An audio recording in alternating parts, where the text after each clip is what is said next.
Bonjour à tous, nous sommes le mercredi 12 novembre 2025 et notre cher ami, notre frère Matthew O est avec nous. Bon retour parmi nous, Matt. Salut Nima, content de te voir.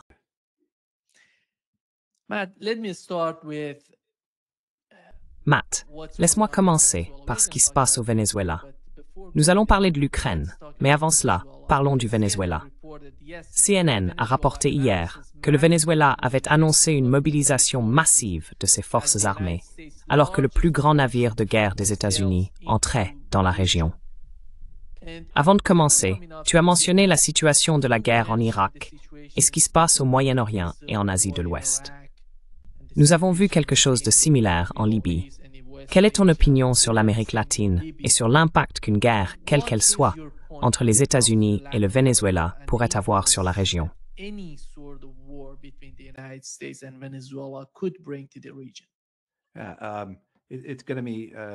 Oui, ça va être métastatique, n'est-ce pas? Ce sera malin.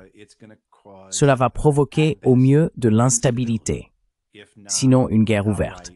On peut regarder n'importe quel exemple, et si quelqu'un peut en trouver un où ça ne s'est pas produit, qu'il le mette dans les commentaires, vous voyez. Mais je n'en vois aucun. Le Vietnam, l'effet que cela a eu en Asie du Sud-Est, en particulier au Cambodge et au Laos, l'Irak, en ce qui concerne l'effet sur la Syrie, l'Afghanistan, l'effet sur le Pakistan, ainsi que le chaos génie sur Provion. Vous venez de mentionner la Libye.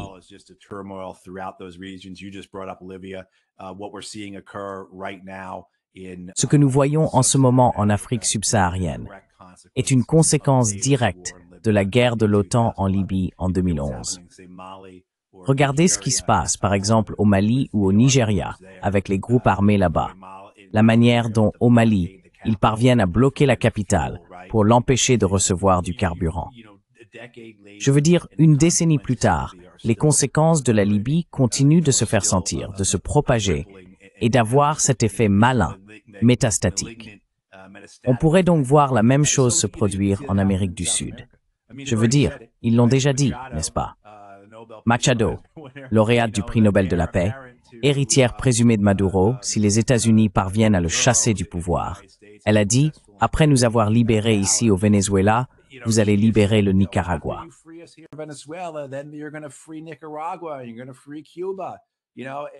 Vous allez libérer Cuba. Vous savez, les projets des Américains visant à consolider leur pouvoir dans l'hémisphère occidental, alors que les États-Unis, sous cette administration, acceptent le monde multipolaire d'une manière que l'administration Biden n'aurait jamais envisagée. Mais cette administration reste un empire. Elle demeure impériale, mais elle comprend les dynamiques changeantes du monde et tente de remodeler, de réinventer ou de réimaginer l'empire américain pour en tirer parti, afin de rester l'empire prééminent ou dominant. Eh bien, ils doivent consolider ce qui leur appartient, c'est-à-dire l'hémisphère occidental. On peut donc imaginer les manœuvres qui seraient mises en œuvre une fois la campagne du Venezuela arrivée à un certain stade. Très bien, maintenant il faut changer de cap. Nous avons déjà vu cela en Irak.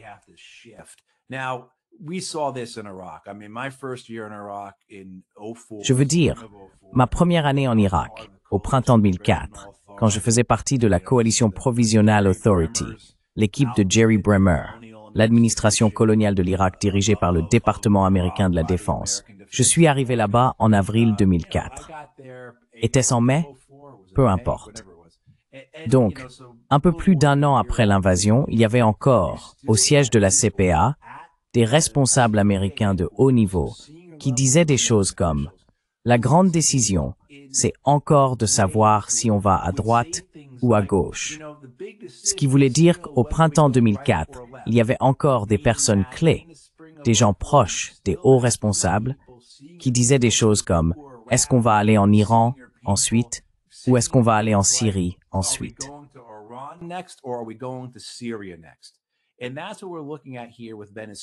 Et c'est exactement ce que nous observons ici avec le Venezuela. Machado l'a déjà dit, comme je l'ai mentionné, mais cette idée de ce qui vient après le Venezuela, l'autre aspect de cela, c'est, tu sais, comme nous en parlions plus tôt, Nima, quel effet cela aurait-il pour encourager ou renforcer d'autres mouvements à travers l'Amérique latine qui favorisent une alliance avec les États-Unis ou qui considèrent le fait d'être un vassal de l'Amérique ou de s'aligner sur elle comme une voie vers leur propre pouvoir. C'est probablement la meilleure façon de le décrire. Tu sais, cette idée que, par exemple, là où tu es au Brésil, il y a déjà eu un coup d'État.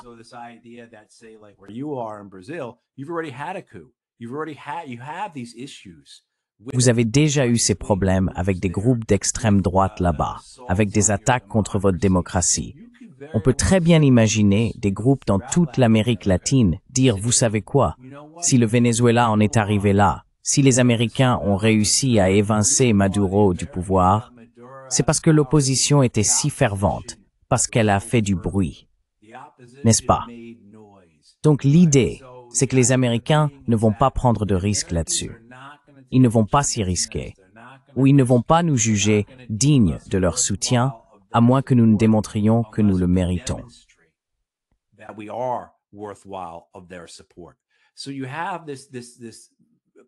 Donc, il y a cette possibilité, alors que si la guerre ou les opérations de changement de régime au Venezuela, ou quoi qu'ils décident de faire, se concrétisent, d'autres groupes à travers l'Amérique latine se diront « Voilà la voie pour accéder au pouvoir.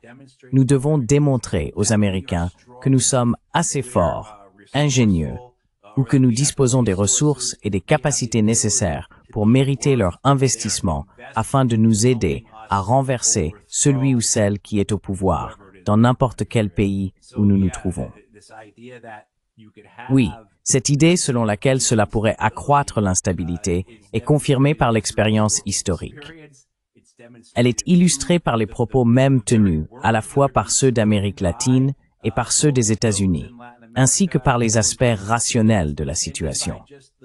Oui, il est logique que cela encourage ou renforce d'autres groupes à travers l'Amérique latine à tenter d'obtenir le soutien des États-Unis pour prendre le pouvoir eux-mêmes.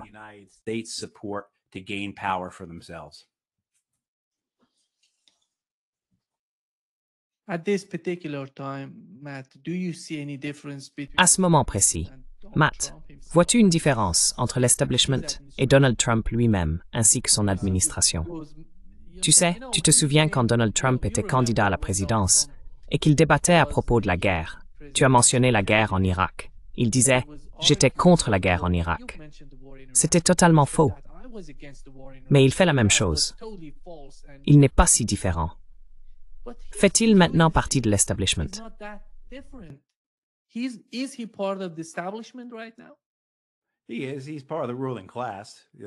Il l'est.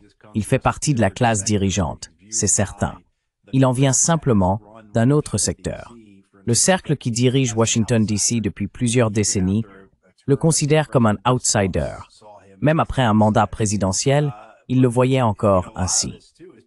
Mais vous savez, tout cela tient aussi au fait qu'il a pris le contrôle du Parti républicain. Il est entré dans le parti lors de sa campagne présidentielle de 2015.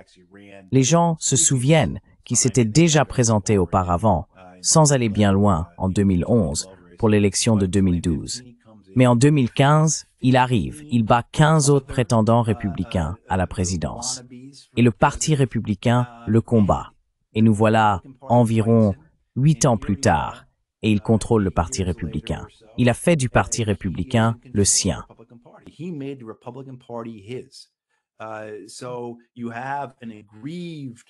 Ainsi, il existe une partie mécontente de la base conservatrice aux États-Unis, l'establishment conservateur, l'élite conservatrice, qui se perçoit comme dépossédée. Cela s'exprime à travers les Never Trumpers et d'autres mouvements similaires.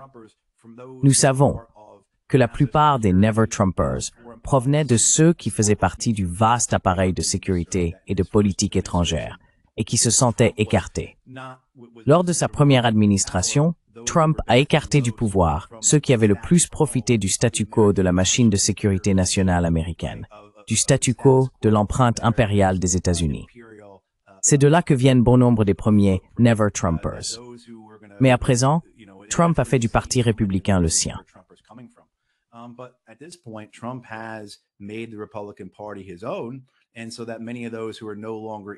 Ainsi, beaucoup de ceux qui ne sont plus aux commandes ou qui ne font plus partie ou ne bénéficient plus des largesses de l'élite républicaine établie sont opposés à Trump. Maintenant, ils font tous partie de la classe dirigeante, n'est-ce pas? Ils font tous partie de Trump, de l'élite, ou de l'establishment, ou peu importe comment on veut l'appeler. Je veux dire, revenons à la personne qui a probablement le plus influencé ma réflexion à ce sujet. C. Wright Mills, un sociologue et politologue des années 1950, qui a écrit The Power Elite. J'encourage les gens à lire ce livre. Je crois qu'il l'a écrit en 1956 ou 1957, et si vous le lisez, vous comprendrez bien comment les États-Unis fonctionnent aujourd'hui, comment ils opèrent, pourquoi certaines décisions sont prises, et comment on peut comprendre la classe dirigeante comme étant traversée de divisions internes, tout en restant unis, remet bras dessus, bras dessous, sur les questions les plus importantes pour elle.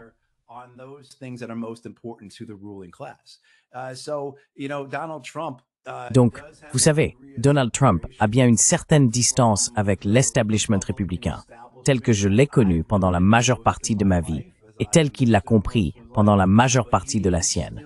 Mais il fait toujours partie de la classe dirigeante, et doit encore...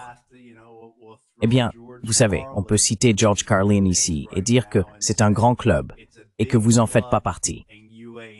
Donc pour moi, pour vous, pour toutes les personnes qui regardent ceci en ce moment, nous ne faisons pas partie de cette classe dirigeante. Et même s'il existe des divisions en son sein, nous devons la comprendre comme une classe dirigeante avec ses propres clans, ses propres hiérarchies internes et tout le reste, mais qui reste distincte et différente du reste d'entre nous.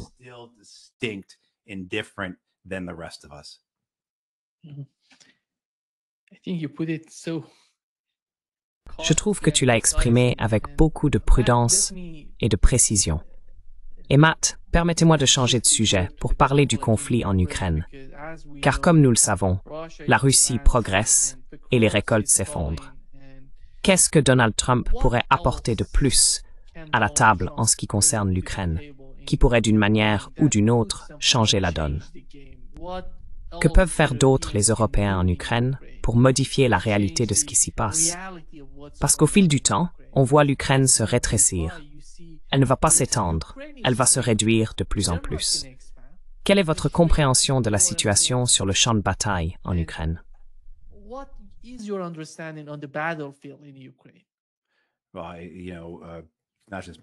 Vous savez, non seulement à Prokofiev, mais aussi à Kupiansk et dans d'autres zones de la ligne de front, les Russes poursuivent leur avancée. Il y a cette incrédulité ou ce déni constant de la part de l'Occident. Cela inclut l'Ukraine, l'Europe, les Américains, les soutiens de cette guerre, qui continuent d'affirmer que la Russie n'avance pas. Oh non, Prokofiev ne tombera pas, les Russes n'ont pas. Et puis, tout à coup, la ville est encerclée, n'est-ce pas? Les Russes sont en plein dedans. Et oui, cela a pris 18 mois ou peu importe combien de temps. Mais il faut comprendre que les objectifs russes dans cette guerre ne sont pas fondés sur le terrain. Ils sont orientés vers des buts, des objectifs. Et ces objectifs ne concernent pas le territoire.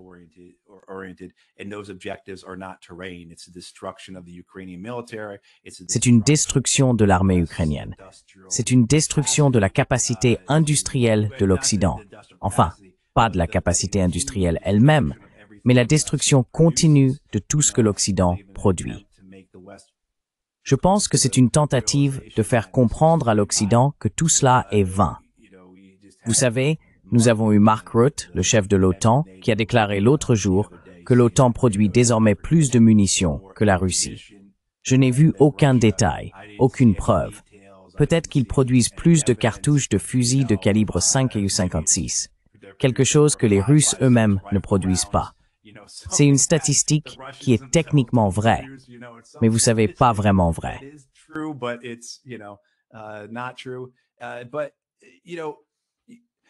Mais, vous savez, l'échec de l'Occident ici réside dans son refus d'accepter la réalité, le désir de rester prisonnier de ce récit, celui de la bonne guerre en Ukraine, n'est-ce pas? Une histoire du bien contre le mal, de la démocratie contre l'autoritarisme. Vous savez, c'est le même thème sur lequel Joe Biden fait campagne. Rappelons-nous qu'il y a maintenant plus de 2 ans, en septembre 2023, l'administration Biden a lancé sa première publicité de campagne pour sa réélection. Et quelle était cette publicité? C'était Joe Biden se rendant en Ukraine. C'était Joe Biden en président en temps de guerre. Il faut se souvenir que le Parti démocrate, avec la Russie comme épouvantail, a utilisé la construction Donald Trump égale Vladimir Poutine.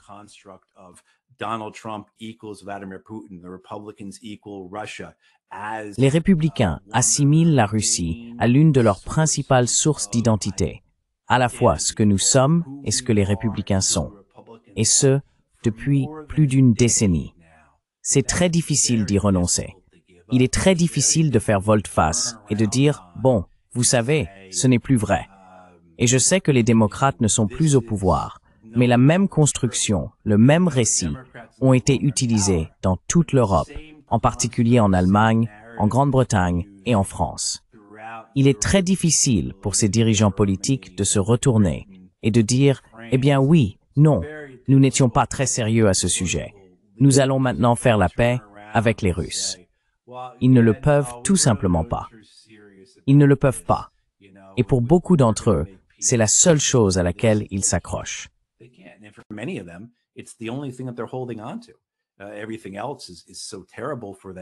Tout le reste est tellement terrible pour eux. Que ce soit le logement, l'économie, les soins de santé, l'immigration, peu importe. Il y a bien sûr l'Ukraine, qui vacille, non seulement sur les lignes de front, mais aussi sur le plan économique. Les choses ne cessent d'empirer et il ne semble exister aucun plan pour combler ce déficit budgétaire de 70 milliards de dollars afin de maintenir le gouvernement en fonctionnement. Les États-Unis ont déjà fourni plus de 50 milliards de dollars pour maintenir l'économie à flot et cette administration Trump ne va probablement pas le faire. Les Européens n'ont pas non plus trouvé de moyen de compenser cela. Et puis, il y a toute la dimension politique.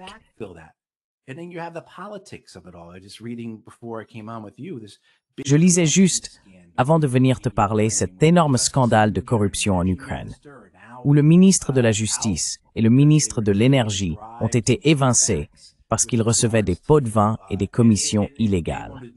Et quiconque a suivi la situation en Ukraine ces 3 dernières années sait que le pays entre maintenant dans son 4e hiver, où l'énergie est un enjeu majeur pour le peuple ukrainien. Les gens grelottent la nuit parce que les Russes ont bombardé le secteur énergétique. Et maintenant, il y a ça en plus. Les Russes ciblent les infrastructures énergétiques depuis des années, rendant la vie misérable et difficile pour la population. Et ceux qui sont au sommet, les responsables du secteur énergétique, les ministres du gouvernement, se sont engraissés et enrichis grâce à la corruption qui y est liée. On ne peut que regarder tout cela et se dire « Quel désastre !»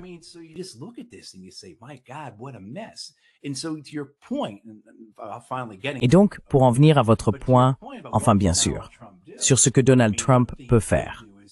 Eh bien, une chose qu'il pourrait faire, c'est appeler Vladimir Poutine et lui dire « Eh, tu sais Vlad, cette proposition que tu as faite pour prolonger le traité New Start, faisons-le. » Si les gens ne le savent pas, il y a plus d'un mois, les Russes ont déclaré « Nous aimerions prolonger le traité New Start », qui est le dernier grand traité de contrôle des armements encore en vigueur. C'est celui qui fixe les plafonds du nombre d'armes nucléaires déployées par chaque pays. Très important. Et il y a plus d'un mois, les Russes ont dit qu'ils souhaitaient le prolonger d'1 an, afin de laisser le temps de négocier un traité supplémentaire, ou renouvelé, ou autre. Au début, Donald Trump a dit « Ça a l'air très bien ». Et depuis, nous n'avons entendu, au fil des semaines, aucune réponse à la proposition russe.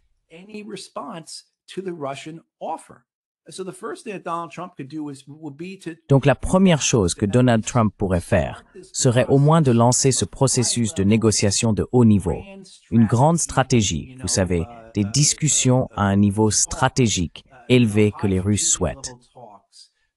Quand on revient à ce qu'est réellement cette guerre en Ukraine, tout ramène à leur défense, à leurs intérêts de sécurité nationale. Cela renvoie à cette idée de missiles américains en Roumanie et en Pologne, n'est-ce pas? Les mêmes questions auxquelles Khrouchtchev et Kennedy étaient confrontés.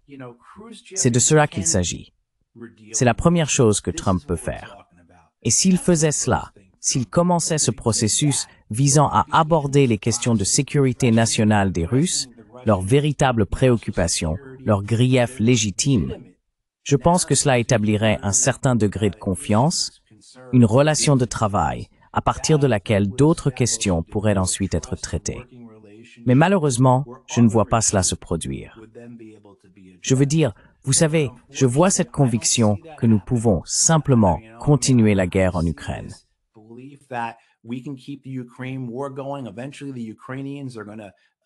Finalement, les Ukrainiens vont commencer à enrôler leurs jeunes de 18, 19 et 20 ans. Cela nous donnera une demi-génération supplémentaire de jeunes hommes à jeter dans ce brasier de la guerre pour la maintenir en marche. Et Ruta dit que nous produisons plus de munitions que les Russes.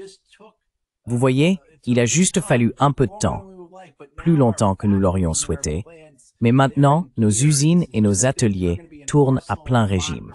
Et cela va simplement faire de nous un arsenal de la démocratie ici en Europe de l'Ouest, etc., etc., etc.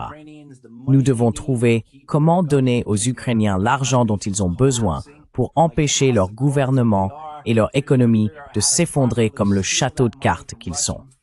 Donc, nous devons simplement trouver comment voler correctement cet argent aux avoirs étrangers russes. Enfin, je veux dire, aux avoirs gelés, excusez-moi, n'est-ce pas? Je veux dire, on peut voir la folie, la démence qui règne ici. Et malheureusement, je ne vois aucune issue à cela.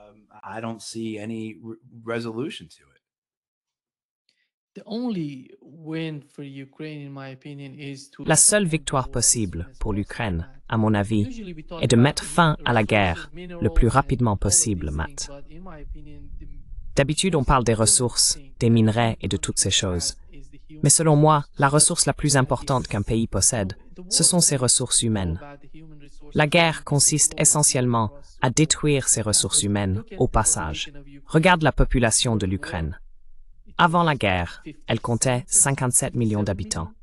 Et aujourd'hui, elle en compte 20 millions. La population n'a cessé de diminuer tout au long du conflit. Ceux qui ont émigré vers d'autres pays ne reviendront pas. L'Ukraine ne retrouvera pas la trajectoire qu'elle suivait avant le début du conflit. Je ne comprends pas comment ces gens peuvent prétendre qu'ils aident l'Ukraine en voyant ce qui se passe aujourd'hui. Ils sont simplement en train de mourir sous nos yeux. Et personne ne semble se soucier de ces jeunes que le gouvernement Zelensky envoie sur le champ de bataille pour y être tués, assassinés sur le champ de bataille.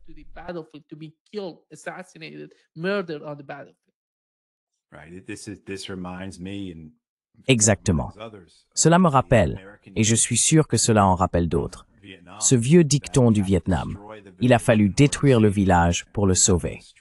Nous devons détruire l'Ukraine pour la sauver. Vous savez, la réalité pour les Ukrainiens, c'est qu'il leur manque des millions de personnes pour faire tourner leur économie. Je veux dire, 10 ou 12 millions de réfugiés, à la fois externes et internes, en Ukraine au cours des 3 dernières années et demie. La perte de l'Est de l'Ukraine, vous voyez ce que je veux dire? Donc oui, on parle du déclin de la population. Et puis le vrai danger, Nima, c'est que si l'Ukraine s'effondre, pas seulement militairement, mais aussi politiquement ou économiquement, voire les trois à la fois, combien de réfugiés supplémentaires y aura-t-il, n'est-ce pas?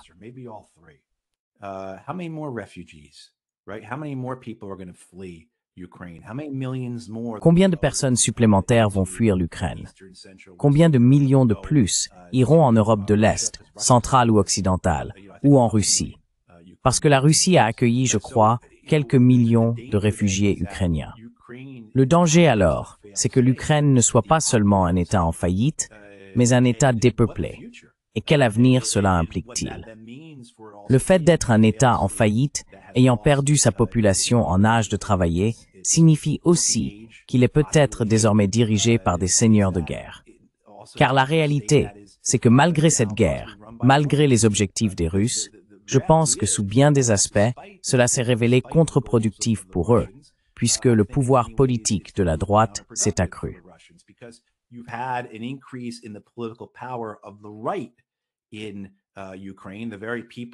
En Ukraine, les personnes même que les Russes voulaient éliminer ou ne pas avoir des nazis au pouvoir sont celles qui ont bénéficié politiquement au cours des dernières années. Toute dissidence, toute opposition à la droite a été écrasée dans toute l'Ukraine. Et cela ne concerne pas seulement la politique. C'est aussi le cas dans les médias, le monde universitaire et les syndicats qui ont été réprimés. Donc, on se retrouve face à cette réalité. D'accord, mais alors qui prend le pouvoir? Si Zelensky disparaît, qui va le remplacer? Il est probable que ce soit quelqu'un issu de cette extrême droite, quelqu'un qu'ils décrivent comme un nazi, n'est-ce pas? C'est probablement ce type de personne qui prendra le pouvoir dans un pays dépeuplé, ravagé par la guerre et, vous savez, en faillite.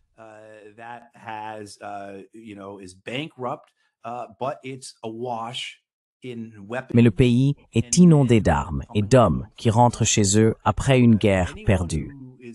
Quiconque écoute cela en ce moment et se réjouit à l'idée que l'Ukraine soit vaincue, que l'Ukraine s'effondre, demande en réalité quelque chose qui serait un scénario cauchemardesque, un véritable cauchemar, une bombe fasciste explosant en Ukraine, en somme. Si vous pensez que le gouvernement ukrainien est mauvais aujourd'hui, à quoi croyez-vous qu'il ressemblera lorsque le pays s'effondrera, lorsque l'extrême droite prendra pleinement le pouvoir, lorsque le pays ne sera plus qu'une relique abandonnée, peuplée d'hommes armés et en colère qui ont perdu la guerre? N'est-ce pas? C'est pour cela que j'ai déjà dit, et je le répète, que l'invasion russe a été une erreur stratégique.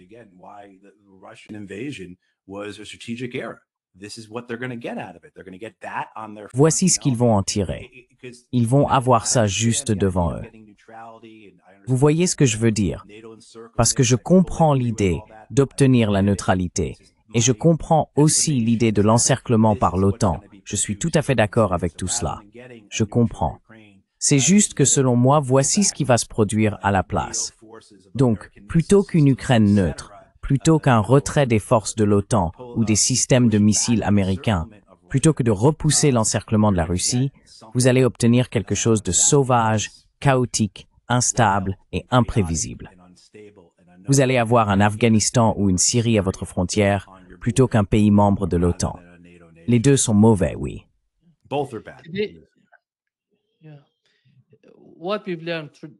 Ce que nous avons appris aujourd'hui de la députée européenne Sandra Gomez-Lopez, c'est ce qu'elle a dit à propos des difficultés que les Européens ressentent face à la situation financière, l'économie de l'Europe. Voici ce qu'elle a déclaré, Matt.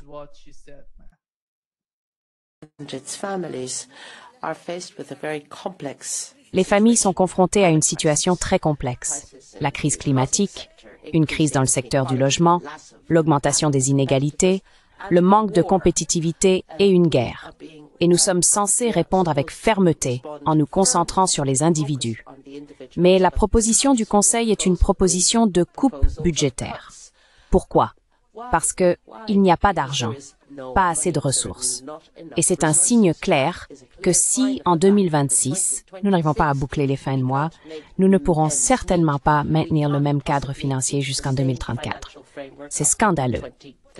Nous devons être plus ambitieux et soutenir l'augmentation du cadre financier.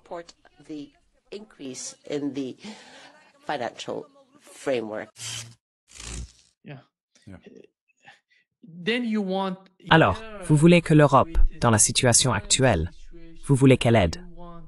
Donald Trump se vante que l'Europe achète des armes pour les envoyer directement en Ukraine.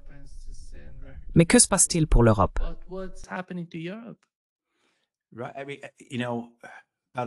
Tu sais, il y a environ un mois, Nima, tu as montré cet extrait d'Ursula von der Leyen, la présidente de l'UE, lors de cette conférence de presse, après qu'ils aient eu une réunion ou une conférence, peu importe. Et elle dit que les deux priorités de l'UE vont être de renforcer nos armées et de gagner la guerre en Ukraine. Tu écoutes ce dernier extrait et tu vois tous les problèmes à travers l'Europe. Et pourtant, la priorité de l'UE, c'est de construire des armées et de gagner cette guerre en Ukraine. Une guerre qui ne peut pas être gagnée. On voit bien cette crise en Europe s'aggraver.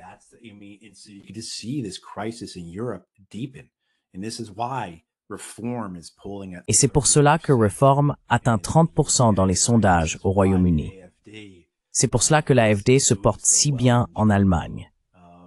Les politiciens, les partis en Europe sont, vous savez, nous en parlions plus tôt, tellement attachés à leur propre identité, à cette idée qu'ils sont ceux qui luttent contre la tyrannie, parce que c'est la seule identité qu'ils possèdent.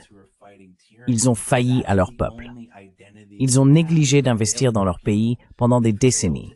Ce sont les partis de l'establishment. Qu'ils soient conservateurs ou libéraux, ils ont tous échoué. Et c'est pour cela que l'on observe ce désir chez tant d'Européens. Et on pourrait en dire autant ailleurs.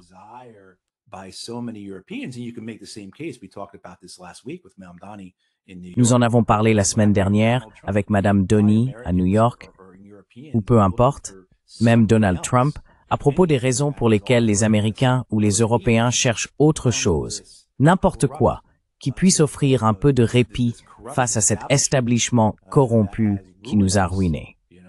Vous savez, c'est tout de même stupéfiant que l'Union européenne, qui du point de vue américain, ou selon notre manière de penser l'Europe, serait censée être plus évoluée ou plus sophistiquée, moins intéressée par la guerre et davantage tournée vers le bien-être de sa population, en gérant leurs États-providence, comme nous les appelons ici de manière moqueuse aux États-Unis.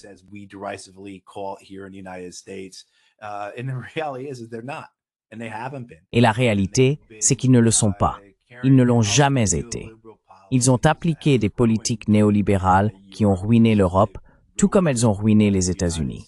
Et il n'y a aucune fin en vue. En fait, c'est encore pire, car l'extension de ces politiques néolibérales conduit au militarisme. Et vous savez, c'est ce à quoi il faut s'attendre, n'est-ce pas? Je veux dire, c'est ainsi que fonctionne l'empire. Un empire capitaliste finit par se dévorer lui-même lorsque les ressources des autres régions ne peuvent plus être consommées. Et c'est essentiellement ce que nous avons ici.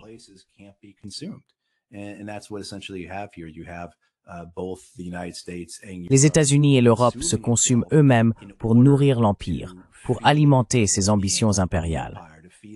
Et je vais simplement dire ceci, il n'y aura pas de pénurie de sujets dont toi et moi, et tous ceux qui passent dans ton émission, pourront parler, car cet état d'esprit, cette frénésie, cette folie, rien ne peut l'arrêter. Ils n'y renonceront même pas, même si les sondages le montrent. Il suffit de regarder le Royaume-Uni ou l'Allemagne. Il est évident que le public rejette ce militarisme, rejette les politiques néolibérales, la corruption de l'establishment au cours des dernières décennies. Et pourtant, ils n'y renoncent toujours pas. Ils n'y renoncent toujours pas.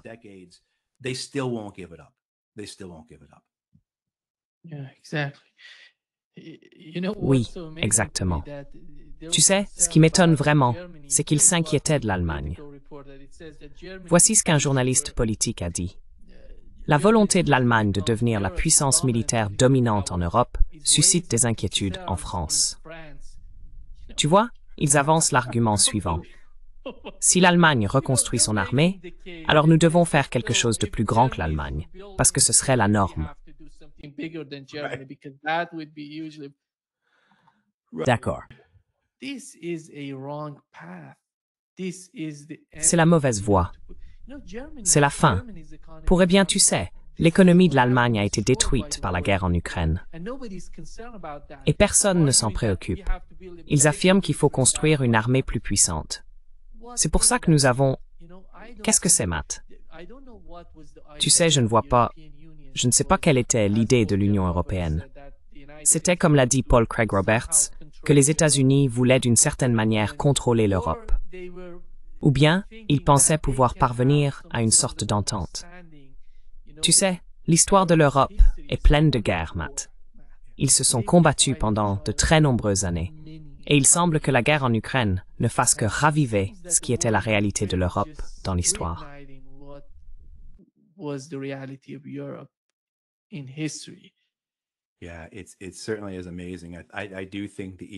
Oui, c'est vraiment incroyable. Je pense que l'Union européenne, comme les Nations unies et d'autres institutions, accords et initiatives internationales, est née d'aspirations nobles, des ruines de la Seconde Guerre mondiale. Je veux dire, plus de 50 millions de personnes ont été tuées. Des nations entières ont été détruites, littéralement réduites en cendres. Et l'idée, c'était qu'il fallait s'unir, qu'il fallait travailler ensemble, qu'on ne pouvait pas permettre que les divisions persistent. Enfin, vous savez, je repense à ce que disait T.H. White. Le destin de l'humanité, c'est l'unité. Sinon, on finira dans les arbres à se jeter des excréments comme des singes. Et vous savez, c'est bien ce à quoi on assiste aujourd'hui. Mais nous voilà, cette génération de dirigeants politiques. Et ce n'est pas quelque chose de récent. Je veux dire, ça commence directement avec les Britanniques. Il suffit de remonter à Thatcher.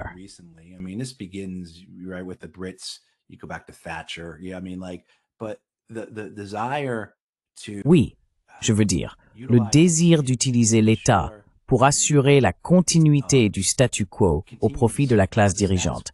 Ce n'est pas une surprise. Mais le fait que cela se produise, alors que la destruction de la Seconde Guerre mondiale est encore dans les mémoires, reste choquant. C'est toujours quelque chose qui te fait dire « Waouh, les Européens tournent le dos à ce qui est encore dans la mémoire vivante. » Et c'est bien ce qu'ils font. Cette militarisation, ce militarisme, cette voie ne mène qu'à la destruction. Leur propre histoire l'a montré. Alors, que Dieu les aide et que Dieu nous aide tous, car il ne semble pas y avoir d'échappatoire à cela, sauf par le désespoir du public, des citoyens, qui se tournent vers des groupes comme Réforme ou l'AfD. Et nous savons aussi où cela mène. Quand on commence à s'orienter vers un populisme réactionnaire, beaucoup de gens en souffrent.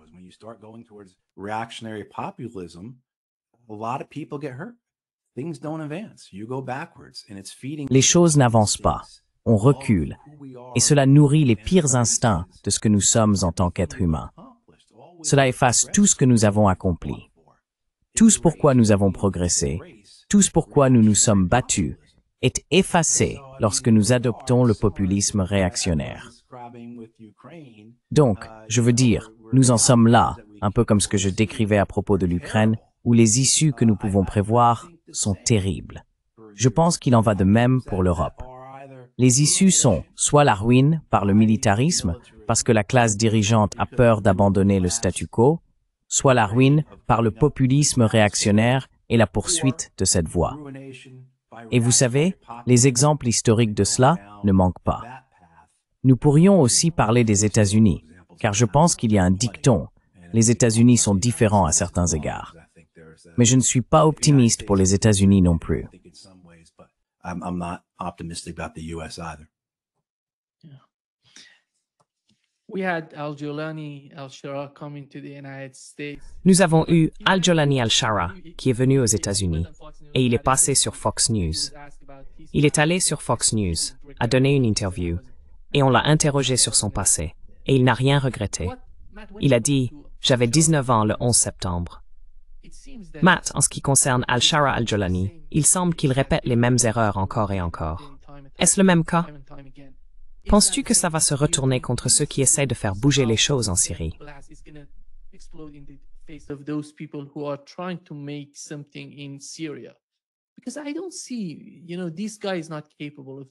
Parce que je ne vois pas. Ce type n'est pas capable de faire quoi que ce soit sans la Turquie derrière lui. Je ne sais pas si tu as vu la vidéo où Robert Ford parle de la façon dont Al-Jolani a été préparé pour son poste en Syrie. Il a été appelé par, tu sais, Monsieur Isaacs, pour le préparer, pour lui enseigner. Je ne sais pas en quoi consistait ce processus, mais il semble qu'il ait appris quelque chose d'une manière ou d'une autre. Pourtant, il ne l'est pas, parce que s'il était intelligent, il dirait « Je regrette ce que j'ai fait auparavant, ces activités horribles ». Mais il n'a rien dit de tel.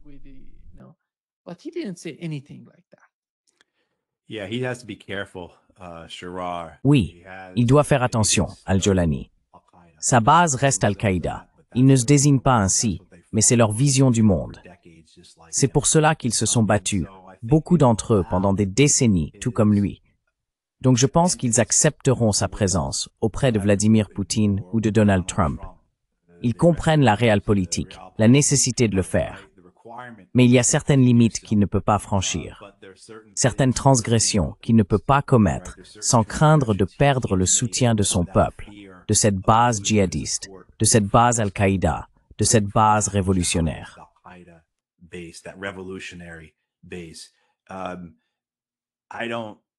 Je ne... Oui, ta question, Nima, sur le fait de savoir si cela va exploser comme tant d'autres entreprises américaines, que ce soit notre homme à Saigon, notre homme a, tu sais, choisi l'endroit. Donc maintenant notre homme à Damas. Je ne pense pas que cela explose et affecte les Américains d'un point de vue stratégique, si ce n'est par l'instabilité persistante dans tout le Moyen-Orient. Et bien sûr, par l'érosion continue de la confiance du peuple américain envers son gouvernement. Tu sais, mais ça c'est une histoire qui se répète. C'est un récit durable à ce stade.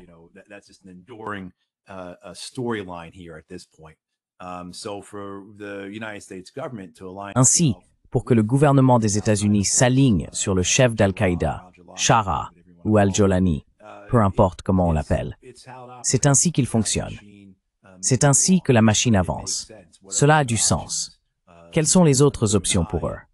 Je veux dire, toi, moi et les gens qui regardent, nous pouvons imaginer une centaine d'alternatives, plutôt que de placer au pouvoir, puis de maintenir au pouvoir, Al-Qaïda à Damas. Surtout avec notre expérience de plusieurs décennies à gérer les conséquences de cela, que ce soit en Afghanistan, en Irak, ou face à la réalité de l'État islamique dans le monde.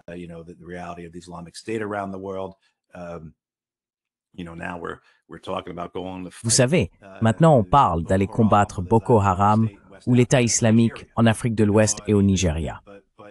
Je veux dire, mais l'homme qui dirige Al-Qaïda à Damas se présente à la Maison-Blanche pour le 250e anniversaire du corps des marines des États-Unis. Et c'est exactement ainsi que fonctionne l'Empire. C'est la réalité de l'Empire américain. C'est ce qui accompagne la bureaucratie impériale et tous ses mécanismes et rouages. Sa réalité. Donc, oui, je veux dire, ça pourrait certainement exploser pour les Américains. Leur compréhension, c'est que c'est notre homme, il va travailler avec nous.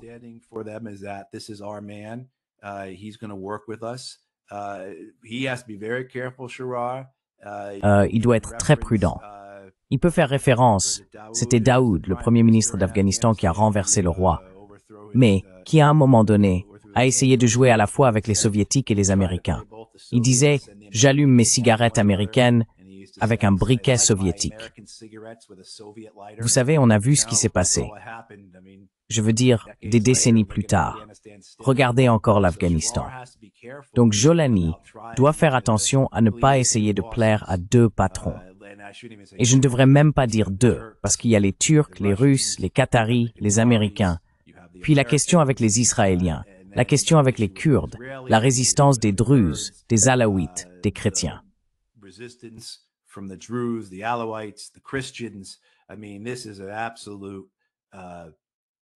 Je veux dire, c'est un vrai désastre, faute de meilleurs mots, qui pourrait exploser, tout comme il a explosé il y a 14 ans.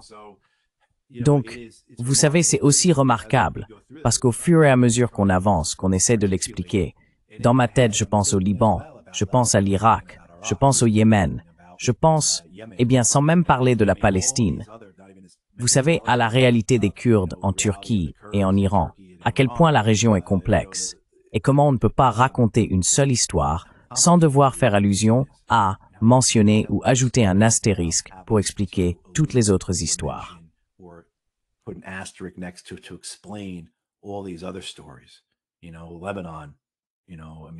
Vous savez, le Liban, je veux dire la réalité de ce qui s'y passe depuis des décennies, mais surtout depuis un an environ. Les gens ont probablement lu que les Israéliens construisent des murs dans le sud du Liban. Donc bien sûr, on a ces États qui se heurtent, ces pays qui se chevauchent. Et qu'est-ce qui va en découler? L'histoire nous dit que cela finira par exploser. Qu'un tel niveau de friction entre des États aux intérêts concurrents est forcément source d'étincelles. Cela va être explosif et cela mènera à une déflagration. Donc oui, ceux qui disent que ce que nous avons vu au Moyen-Orient ces 2 dernières années n'est que le premier chapitre ont probablement raison.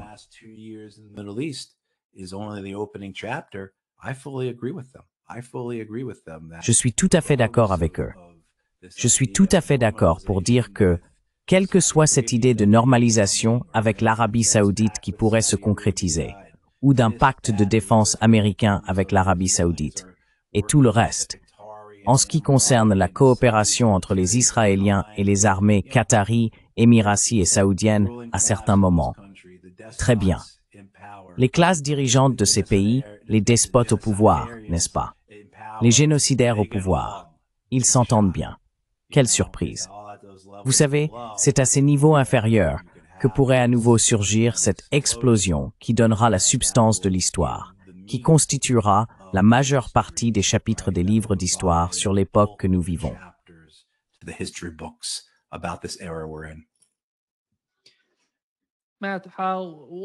Matt, quelle est ta compréhension de la nouvelle base aérienne près de Damas, où Donald Trump veut envoyer des troupes? Et quelle en est la raison? Vont-ils y installer, je ne sais pas, des systèmes de défense aérienne ou...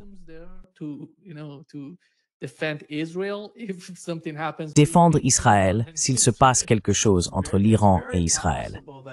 Il est tout à fait possible que cela en fasse partie, non?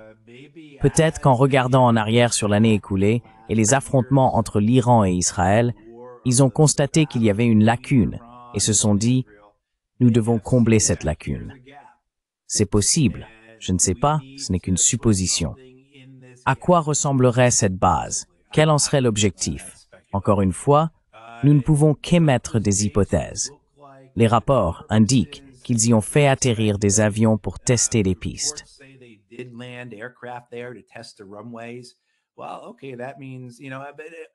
Eh bien, d'accord. Ça signifie, vous savez, qu'en même temps, les Américains ne voudront pas d'une base qu'ils ne peuvent pas rendre autonome, sans parler d'en effectuer la rétrogradation ou de s'en retirer s'ils en ont vraiment besoin. Donc l'idée qu'ils fassent atterrir des C-130 sur cette base près de Damas peut n'avoir qu'une raison logistique, juste pour voir s'ils en sont capables. Ou bien, cela peut être, vous savez, cette idée selon laquelle, oui, nous voulons en fait une véritable base aérienne à côté de Damas. Enfin, je ne sais pas. Vous savez, il y a aussi des rapports selon lesquels les États-Unis vont construire une base à la frontière de Gaza. Ceux qui avaient sur leur carte de bingo Donald Trump en véritable isolationniste ou les États-Unis abandonnant le Moyen-Orient, eh bien, cela ne semble pas très exact.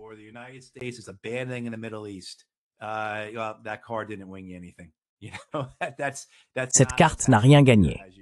Vous savez, ce n'est pas ce qui se passe ici, comme vous pouvez le voir. Et vous savez, c'est ce que fait un empire. C'est ce que, encore une fois, peu importe en quoi la vision de Trump pour les États-Unis diffère, en quoi l'empire américain diffère de celui de Biden, d'Obama, de Bush, de Clinton et ainsi de suite, dans sa nécessité de préserver les États-Unis comme seul empire, n'est-ce pas? Comme seule superpuissance, comme puissance unipolaire, l'hégémonie américaine.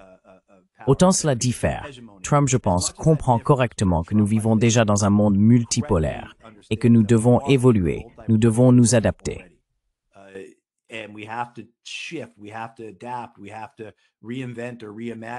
Nous devons réinventer ou réimaginer l'empire américain, non seulement pour réussir, mais pour l'emporter dans ce nouveau monde. Eh bien, cela signifie encore que l'empire américain a besoin de territoire. Cela signifie du terrain. Mais cela ne veut pas dire qu'il va tout occuper simplement parce qu'il y a droit, n'est-ce pas? C'est ainsi que ses prédécesseurs le voyaient, en quelque sorte. Donc encore une fois, cette idée d'étendre la présence militaire en Syrie, à la frontière entre Israël et Gaza, ou plutôt dans le territoire occupé là-bas, intervient au moment même où les États-Unis retirent des troupes du nord-est de la Syrie ou déplacent des troupes de la base aérienne d'Al-Assad dans la province d'Anbar, en Irak, vers Erbil, n'est-ce pas?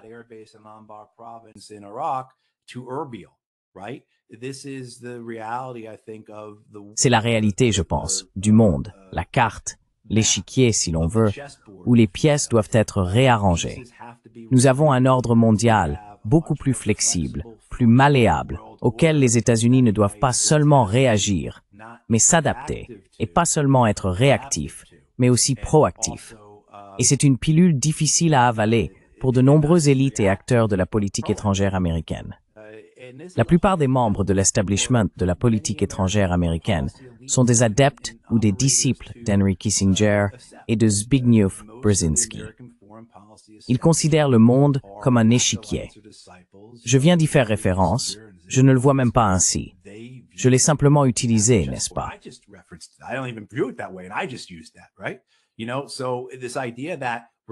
Vous savez, cette idée selon laquelle nous abandonnons, et aussi toute la doctrine de la suprématie américaine, en particulier depuis la fin de la guerre froide, selon laquelle toute menace doit être éliminée, qu'il ne peut y avoir aucun défi à la suprématie ou à l'hégémonie américaine.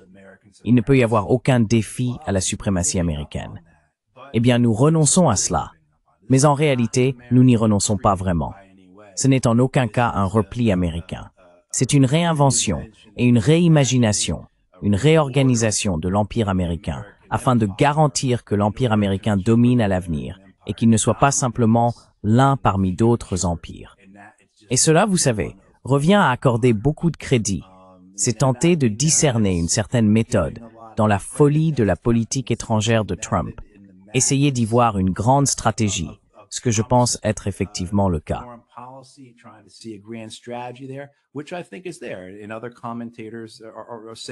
Et d'autres commentateurs disent des choses similaires, vous savez. Mais il y a aussi toujours la réalité de la politique de Trump, qui dépend de son humeur du jour. Elle reste guidée par ses rancunes personnelles, toujours déterminée par ses désirs. Donc voilà, je vais envoyer 40 milliards de dollars à l'Argentine pour aider mon ami Milei à gagner l'élection. Ou, je vais imposer des tarifs au Brésil parce qu'ils ont mis mon ami Bolsonaro en prison. Ou encore, je veux gagner le prix Nobel de la paix, donc je vais forcer Netanyahou à faire quelque chose. Vous voyez ce que je veux dire? Il y a tout cela. Et les idéologues sont toujours là. Rubio, Waltz, vous savez tous les autres, Scott, DeSantis, toutes les autres figures qui dirigent le gouvernement américain.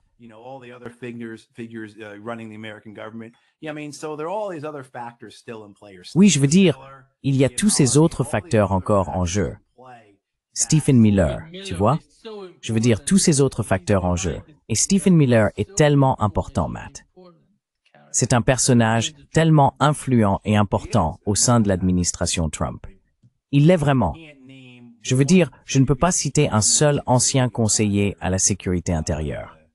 Je crois que Susan Rice l'a peut-être été, ou quelqu'un comme ça à un moment donné, mais ce n'était jamais quelque chose d'important, et certainement pas du même rang que le conseiller à la sécurité nationale, ce que Stephen Miller semble essentiellement être. Il semble être, en tant que conseiller à la sécurité intérieure, l'égal du conseiller à la sécurité nationale. Tu vois, c'est stupéfiant.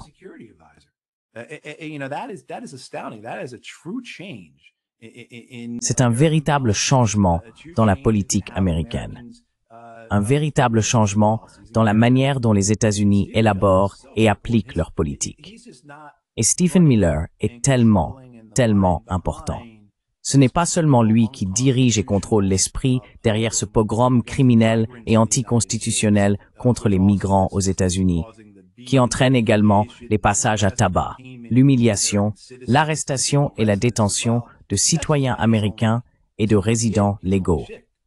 Ce n'est d'ailleurs pas sa seule activité, n'est-ce pas? Je veux dire, il est aussi pleinement impliqué dans des opérations en Amérique latine. C'est autant son affaire que celle de Rubio. Donc oui, l'importance de Miller, on ne peut pas, vous savez, on doit continuer à le rappeler.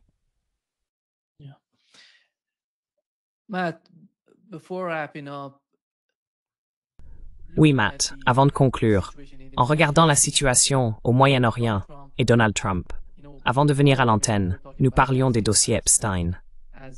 Et comme on le voit, les nouveaux documents montrent que le nom de Donald Trump y apparaît partout. Il parle de Donald Trump.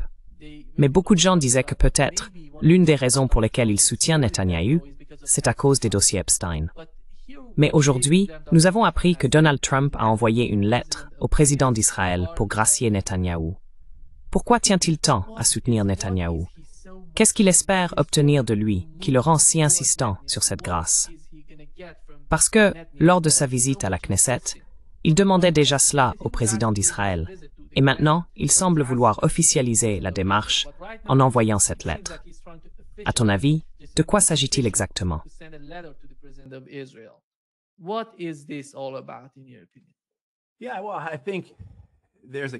Oui, eh bien, je pense qu'il y a là une forme de parenté. Il voit en Netanyahou le même type de personne que lui. Il y a cette réalité selon laquelle Donald Trump accorde de la valeur aux relations. Il leur donne une grande importance. Bien sûr, il abandonnera des gens si nécessaire. Mais vous savez, je pense qu'il y a aussi l'influence de Miriam Adelson. Elle et son défunt mari ont donné environ un demi-milliard de dollars aux campagnes de Donald Trump et aux campagnes républicaines au cours de la dernière décennie. Elle envisage de donner 20 millions de dollars pour vaincre Tom Massey, le grand libertarien du Kentucky, n'est-ce pas? Je veux dire, il y a, je pense, des aspects plus sombres ou plus transactionnels à tout cela. Je pense que Donald Trump considère toute autre personne au pouvoir en Israël comme moins fiable que Netanyahou. Et je sais que cela semble paradoxal.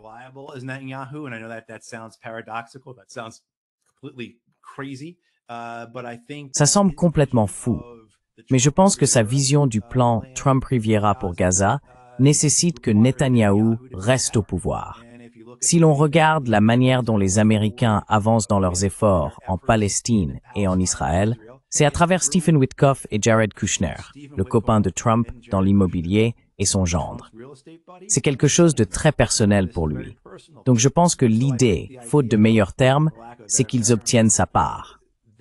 Ce qu'il considère comme son tribut, son butin, son gain tiré de la Palestine, en récompense de ses efforts pour mettre fin à 3000 ans de guerre, comme il l'a, tu sais, faussement et à tort décrit dans cette lettre à Herzog. Je pense donc que beaucoup de ces éléments s'entremêlent, le conduisant à voir Netanyahou comme quelqu'un qu'il doit sauver. Je pense aussi qu'il y voit peut-être un moyen d'accroître son influence sur Netanyahou.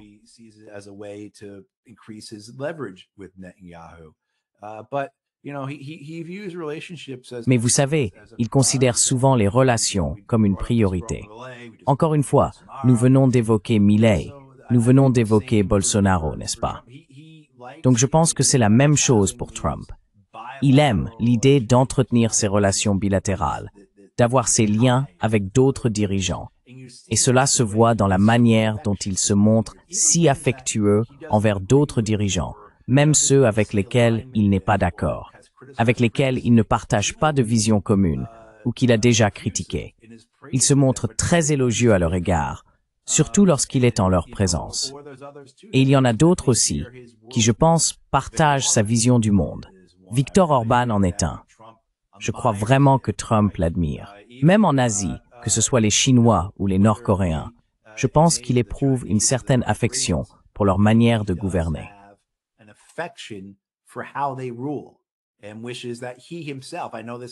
Il souhaite que lui-même, eh bien, je sais que cela rejoint certains des arguments du Parti démocrate maintenant, mais je pense qu'il y a une part de vérité là-dedans. Il aimerait ne pas avoir les contraintes d'une république démocratique. Non pas qu'il s'en soucie, qu'il les apprécie ou qu'il leur montre du respect, mais je pense qu'il aimerait ne pas avoir les limites qu'il a. Je ne devrais pas dire « aimerait », je pense que nous le savons déjà. Donc je pense que c'est en partie pour cela que vous avez vu aujourd'hui cette lettre de Netanyahou à Herzog, disant « Hé, arrête cette guerre judiciaire contre mon ami Netanyahou ». Encore une fois, il se voit dans la peau de Netanyahou. Et peut-être croit-il vraiment que Netanyahou a été piégé, que tout cela est truqué, que c'est semblable à la chasse aux sorcières, comme il l'a décrit, qu'il a subi ces dernières années.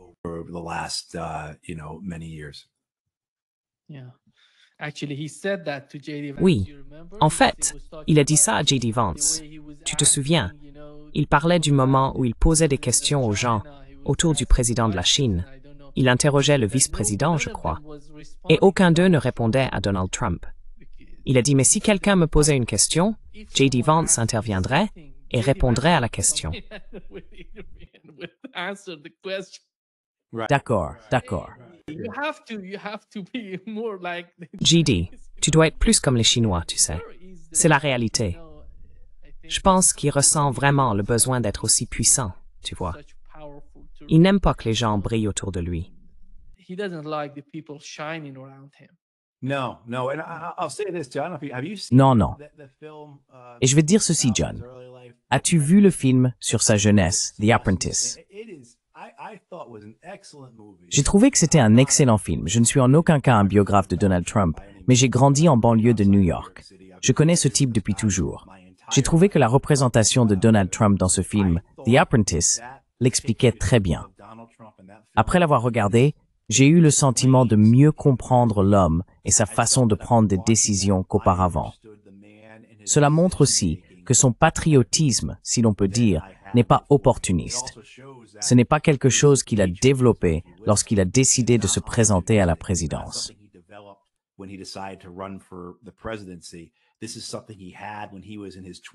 C'est quelque chose qu'il avait déjà dans la vingtaine, quand il parlait du fait que les Japonais nous roulaient, qu'ils profitaient de nous. Pourquoi nous plions-nous devant ces nations? Et ainsi de suite. Vous savez, c'est une conviction qu'il a depuis longtemps. Cela décrit aussi ses relations, à quel point elles peuvent être importantes pour lui, mais aussi la facilité avec laquelle il peut se retourner contre les gens. J'encourage donc les gens à regarder ce film, The Apprentice, s'ils ne l'ont pas encore vu. Comme je l'ai dit, j'ai trouvé que c'était une très bonne explication de Donald Trump en tant qu'homme, de sa vision du monde et des raisons pour lesquelles il prend ses décisions de cette manière.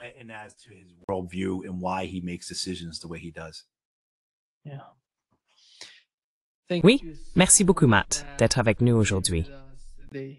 Grand plaisir. Merci. Merci.